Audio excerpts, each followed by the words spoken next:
Hello, everyone, and welcome to Microbusinesses on a Mission.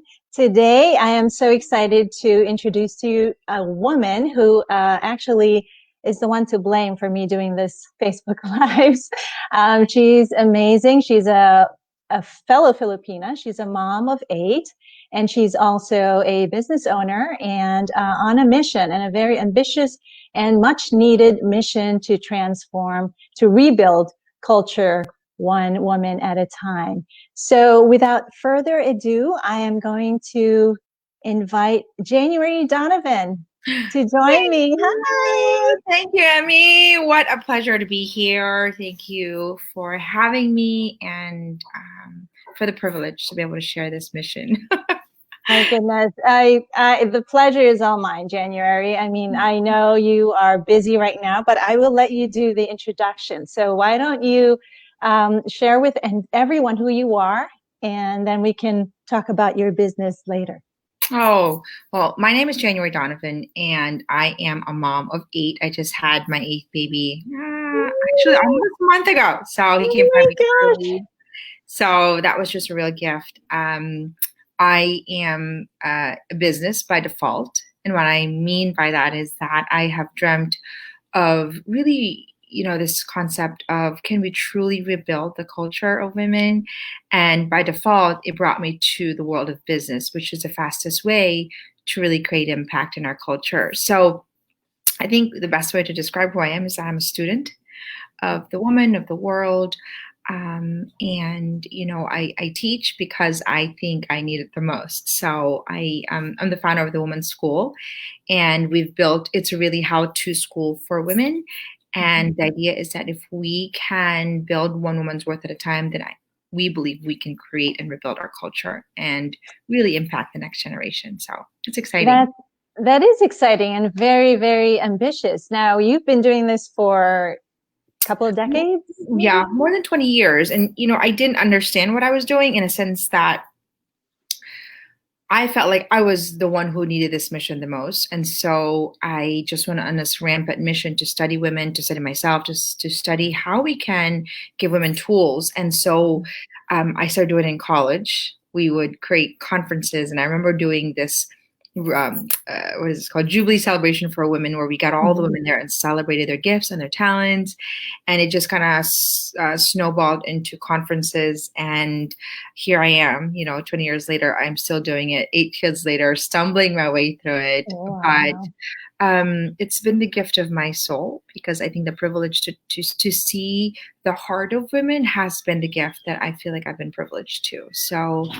Um, so yeah, 2 years, I think, of being a student and being a teacher at the same time. And you're still continuing to learn with your husband, right? This is sort of a family affair. Yeah, and it didn't start out that way. Like I said, I actually did this for 15 years of training women for free. Oh, I wow. I believed in it. I believed it was a passion mission. I believed it was a call. I think that the reason why I got into business because my husband said, "Do you want to touch thousands of women or millions?" Mm. And it was a kind of a like, well, obviously I want to touch millions. It's like, well, then you have to build a business around it. And I was sort of a business adverse. I had no idea how to build a business. And so I've spent the last 5 years learning to build a business from scratch. My parents were both in business, so I had sort of, I would say, baggage and concepts of business, but to A learn two-edged sword. yeah, exactly. It was. And as a matter of fact, I was opposed to the idea of making money. I thought there was a lot of interior wars of the good of it, the bad of it, in between. And I'm the first probably proponent now that women need money to be both a voice to our family and our culture. But it took me a while to get there. So I would say the last 5 years has been learning to build a business, following my way through it, wasting a lot of money, time, and energy, uh, trying to give birth to this mission. And then my husband, about a year and a half ago, decided, you know what, I want to be able to quit my work life so I can go into my life's work.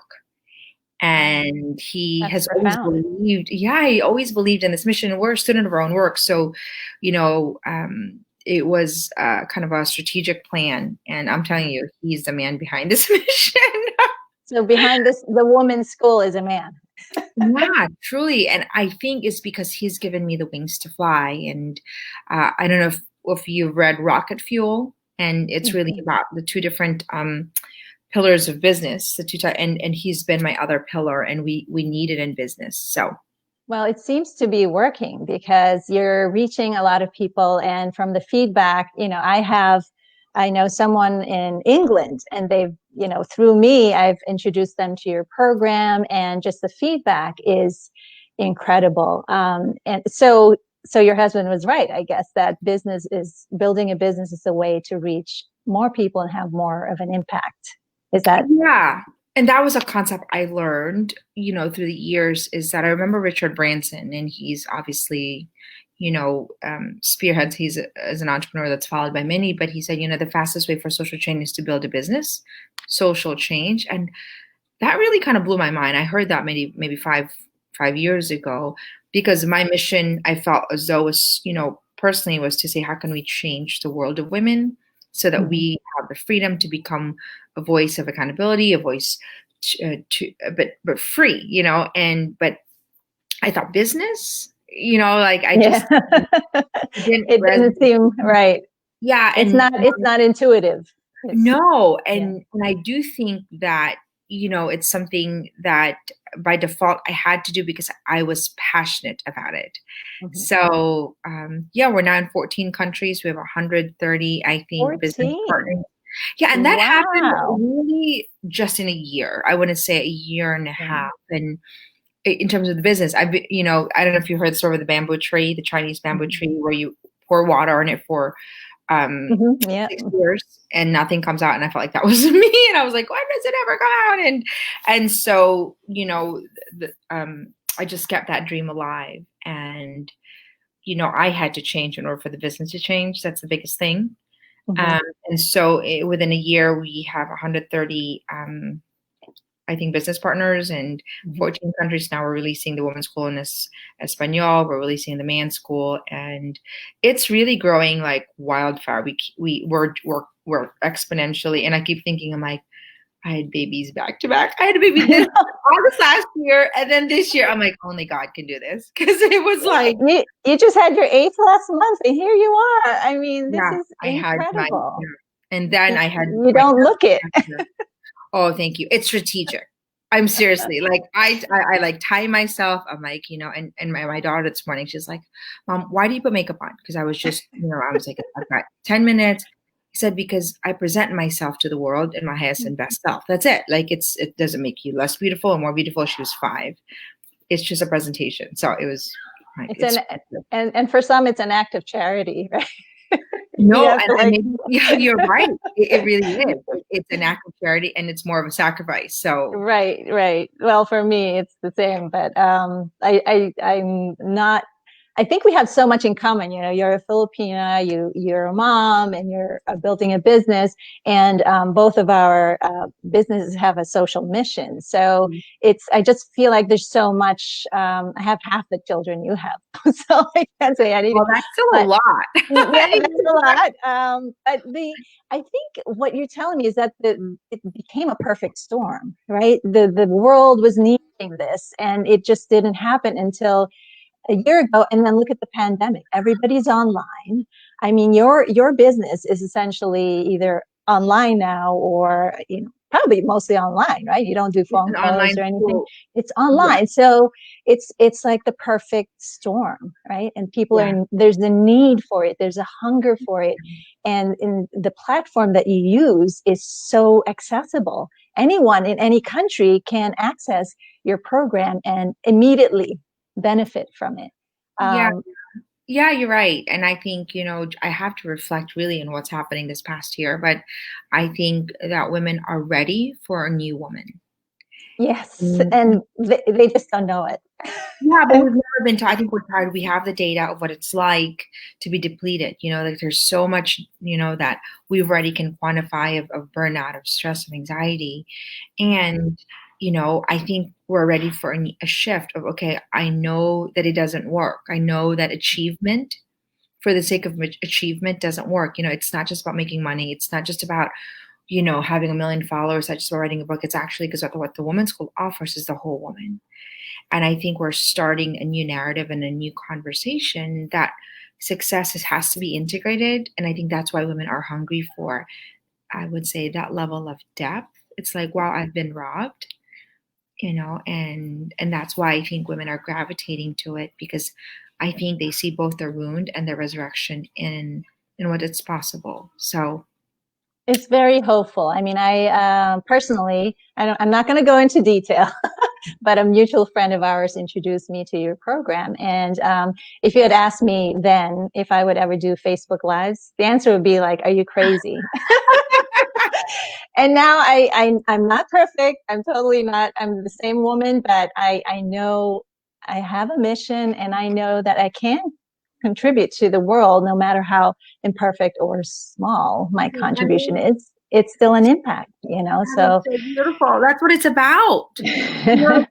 Hearing that convicts me of my mission, because we all have a mission, and most of us have never been given the tools to give birth to it.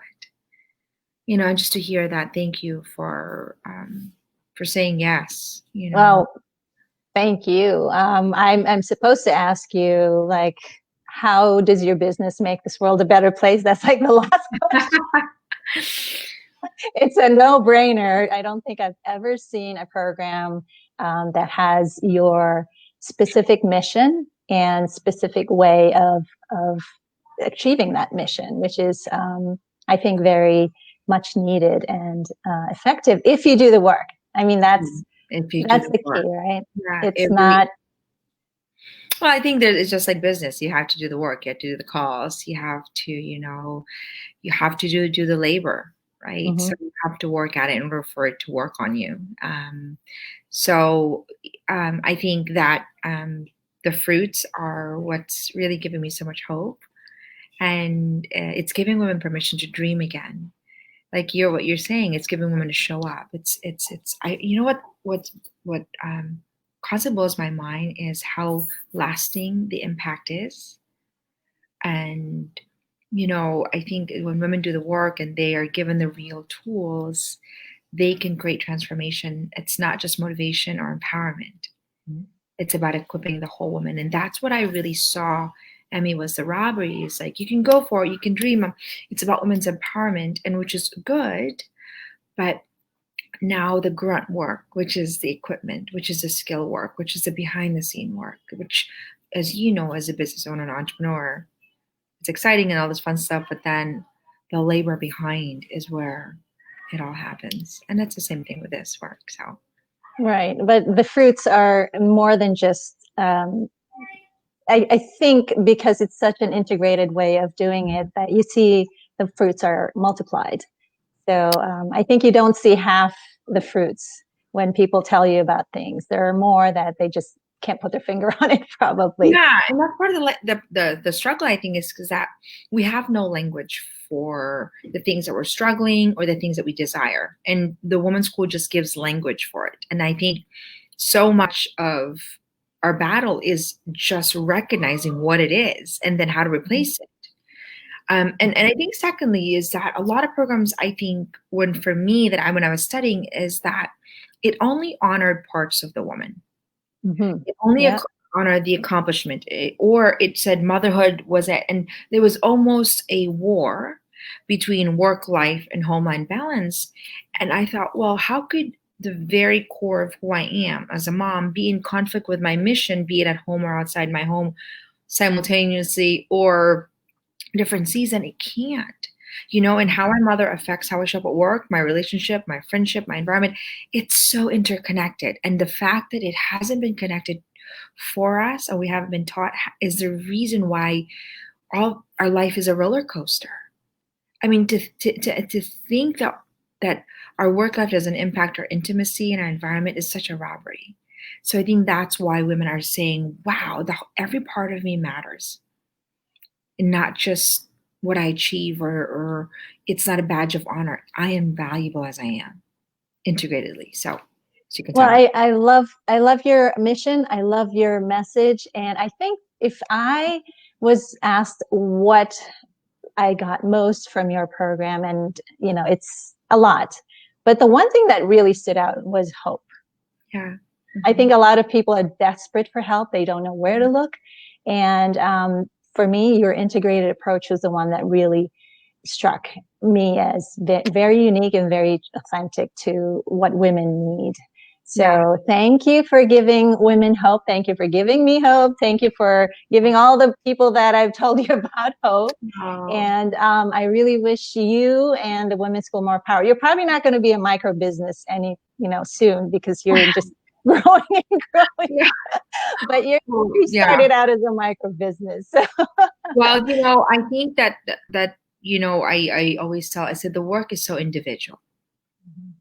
And I really, that's what you think about grassroots is I think the work here begins with us, and I can't change somebody's world unless my internal world has changed. So, I think so much of my desire is to change culture, but one woman at a time. And I emphasize that so much because honestly, I mean, what you can do for the woman you're impacting, I can't do.